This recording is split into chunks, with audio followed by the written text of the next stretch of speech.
All right, so 11.2 is area of trapezoids, rhombi, and kites. First, we have the area of a trapezoid. And the area of a trapezoid is half the product of the height and the sum of the bases. So the area equals 1/2 of the product, which means you're going to multiply, the height, and the sum of the bases. So you need parentheses, B1 plus B2.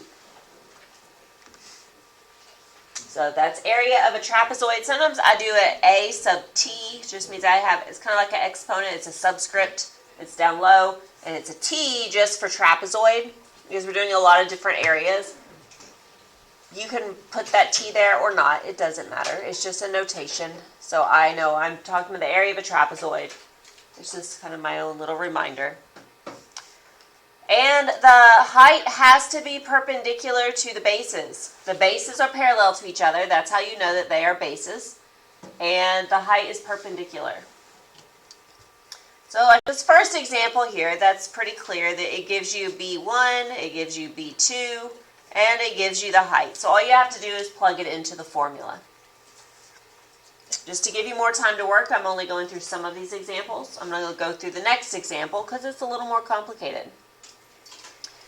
Here we have, again, it's going to be the area equals half of the height, B1 plus B2. I can see I have the bases. It doesn't matter which one I call B1 and B2. I'm going to go ahead and call the one on top B1. And then the one on the bottom is going to be B2. So because of these markings that show that the sides are the same, so this is an isosceles trapezoid, I know that I can make the same triangle on both sides. And so this section in the middle of the base, that's the same as it is on the top. That's 14 on top, so it's 14 right here. I know the entire length of that base is 26 meters, as it tells me right here. So if I do 26 and I subtract the 14, that gives me 12. So now I know that each side has 6 meters. So there's 6 meters here and 6 meters here, and it makes a total of 26 meters for that base. And I did that because the height's not given. 10 meters is not the height. That is not perpendicular to the base. I don't know what the height is, so I have to calculate it. So the height is a leg of a right triangle. So I can look at this triangle over here on the side to calculate the height. So h squared equals h squared plus 6 squared equals 10 squared. So h squared equals 10 squared minus 6 squared, which is 64. So h squared is 64, but I don't need h, I need the square. I don't need h squared, I need the square root of h. I need h. I need to take the square root of that to just have h. Square root of 64 is 8, so the height is 8. And now that I have all three pieces that I need to use the area formula, area of a trapezoid is half height B1 plus B2. So I just wrote my formula with blanks. I know that the height is 8. And I have B1 is 14. And I have B2 is 26. And then from there I'm just calculating in the calculator. So the area equals, I could look at half of 8. I could take care of that right there. Half of 8 is 4. times the sum of the bases. 14 plus 26 is 40. So the area of the trapezoid is 4 times 40, so that's 4 times 4 is 16. There's a 0, so 160. And these are meters, and it's squared because I'm talking about area. So the area of the trapezoid is 160 meters squared. So whenever you have one and it doesn't give you both bases, you can use right triangles to calculate the height. All right, find the value of b squared if the area is 231 millimeters squared. Okay, I don't want to do it. Okay, I'm just going to do that one for trapezoid because I have some more examples at the end. So for trapezoid, I'm just sticking with that one example. And now we're going to look at area of a rhombus. The area of a rhombus is half the product of the lengths of its diagonals. More than one, so 2 diagonals. So the area of A sub r, area of the rhombus, or you can just have an A, it doesn't matter, equals half of the product of the lengths of the diagonals. So if we have 2 diagonals, it's half of d1 times d2. That could also be written as d1 times d2 divided by 2. Whichever way you like that written, that's the way you should write it. They do the same thing. You can say half of d1 times d2 or d1 d2 divided by 2, because half of something is the same as dividing it by 2. Okay, so the first one is a very straightforward, easy one. It gives us the diagonals, 2 diagonals with lengths of 10 centimeters and 14 centimeters. So we have D1 and we have D2. So we go to the formula, area of a rhombus equals half product of the diagonals. One of them is 10, one of them is 14. It doesn't matter what order you do these operations in because it's multiplication. It's all multiplication. So I could do half of 10 is 5, and then 5 times 4 is 20. I could do half of 14. I said 4, that's 14. So then 5 times 14. Sorry. Or I could do half of 14 is 7, and 7 times 10 is 70. Or I could multiply 10 times 14, which is 140, and say half of that. Half of 140 is 70. Whichever way I do that, I get to the same answer. And these are centimeters, and I'm talking about area, so they're centimeters squared. The next one says find the area of the rhombus. So you do need to remember properties of quadrilaterals, the rhombus, to solve this one. We know the formula. Area of a rhombus equals half of D1 times D2. But I don't know what they are. So D1, I'm just going to call this diagonal D1. I see 3 feet. That goes right here. That part is 3 feet long. Diagonals bisect each other in a rhombus. So if this side is 3 feet, then this side is also 3 feet. So that means D1 has a length of 6 feet. So D1 equals 6 feet. So I can put a 6 in right there. D2, the one going the other direction, I know it's bisected, so whatever it is, it's the same on both sides, but I don't know what the length of it is. But I know I have a right triangle. So that could just be my x, and I can solve for it. So x squared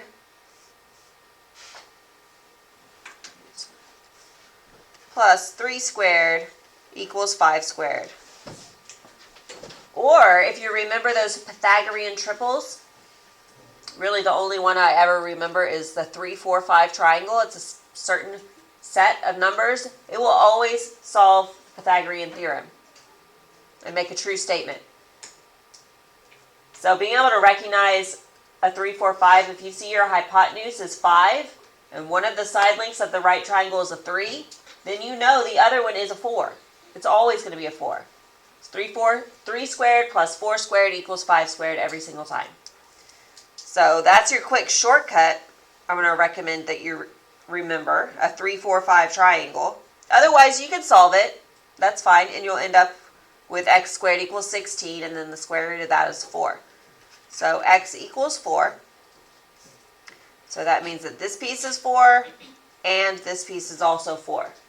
So D2 is 8 feet.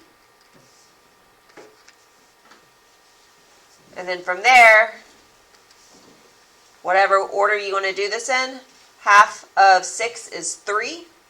So that gives you 3, and then times 8, that's 24. So the area of the rhombus is 24 feet squared.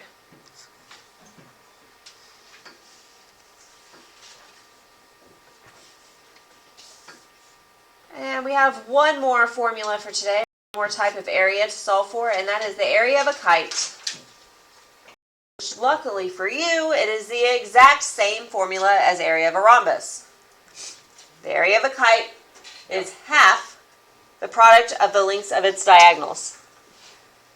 So the area of the kite equals half of diagonal 1 times diagonal 2, or D1 times D2 divided by 2. Again, that's whichever way you prefer to write it. It doesn't matter. Same as a rhombus. The kite just has different properties. All right, so this first one says find the area, and the area equals half D1 times D2. So the first diagonal, and it doesn't matter which one you call D1, D2. I'm calling it the first one because it's the one that everything is there for. This part's 4 feet, this part's 1 feet, so D1 clearly is 5 feet. That was pretty easy to find. So that's not bisected. Those are different lengths, 4 feet, 1 foot. That's the long axis, the long diagonal. Because a kite, they're not the same length. One of them is longer than the other one. The other one going this direction is shorter. No, it's not. It's 6. I've always described it as the long one. Normally it is the long one. Huh. Well then.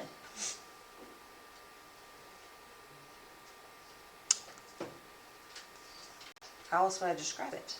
The diagonal across from congruent angles. There you go. We can say it that way. This one. That one is bisected. So if this side is 3 feet, this side must also be 3 feet. So that makes D2 equals 6 feet.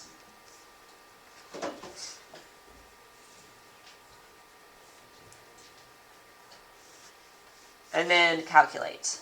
So the area, I could say half of 6 is 3.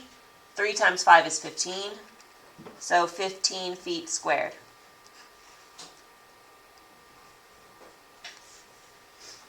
So on a kite, one direction of the diagonal can be split up in any way, really. They're not congruent. And the other direction, in this case the horizontal axis, it's split in half. It's bisected. And you can tell by looking at the angles. Like here you get a small and a big one. So that's the one that is not bisected. It bisects this one. Okay, so then the next one is a little more complicated. There are 2 variables, x and y. We're going to have to solve for both of them. So that we could do area of a kite equals half of D1 times D2. So if we look at this section here that's labeled y, you can tell that that's the one that's been bisected. So both sides are going to be the same. So whatever that value of y is, if we double it, that's going to be the length of that diagonal. And then x, we add x to the 28, and it's going to give us the second diagonal. So we have to figure out, we can't solve for x first, right? Because in that triangle, in that right triangle, there's 2 letters. So that's not going to be very useful to do Pythagorean theorem with 2 letters. We can only do it with 1 letter. But in the other one, because diagonals of a kite are perpendicular, they meet at 90 degrees. That is the property of a kite that lets us solve for these missing pieces. Because a kite has 90 degrees in the middle.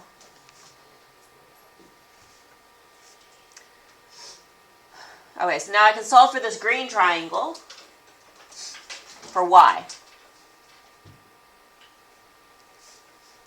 All right, so y squared plus the other leg, 28 squared, equals 35 squared. So remember, the c value always has to be the biggest number. So y squared equals 35 squared minus 28 squared. So y squared is 441. Before you freak out about having to simplify a radical, try it in the calculator first. Maybe it's a perfect square. Oh, it is. Look at that. You could take the square root of that. Square root of 441 is 21. So y is 21. So then d1 is 42. Because both y's are 21. So we have 21 over here. And that means this one up here is also 21. And then we can solve for x to get the lengths of, to get the missing piece of the other diagonal for d2. So we have 21 squared plus x squared equals 29 squared. So we subtract over the 21 squared, so x squared equals 29 squared minus 21 squared. So x squared equals 400. That should be pretty obvious, perfect square. Take the square root, and x equals 20. So if x is 20, and the other section is 28, that means D2 has a length of 48 inches. We're talking about inches. And now we can plug it into the formula where the area equals half of those, the product of those two numbers, 42 and 48.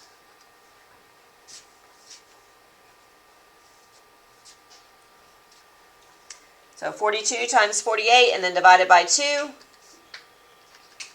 So the area is 1,008 inches squared.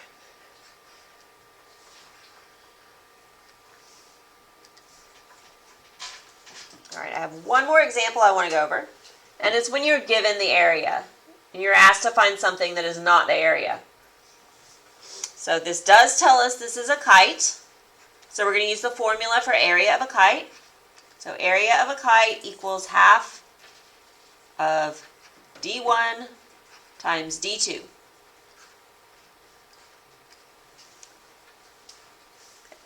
We're given the area. The area is 238 inches squared. So we're going to plug that in for the A, for area. So now I have 238 equals half D1 and D2. Find the value of D2. That's what I'm looking for, so I'm going to go ahead and leave D2 here. And it tells me that D1 is 14 inches. So for D1, put in a 14. Now everything is filled in except for D2, so all I need to do is solve for D2. You could either do this by multiplying by 2 to cancel out the half, or just say half of 14, which is the way I would probably do it. Half of 14 is 7. So 238 equals 7 times D2. And then I want to solve for D2, so I divide it by 7. And D2 equals 34. So 34, and this is inches, equals D2.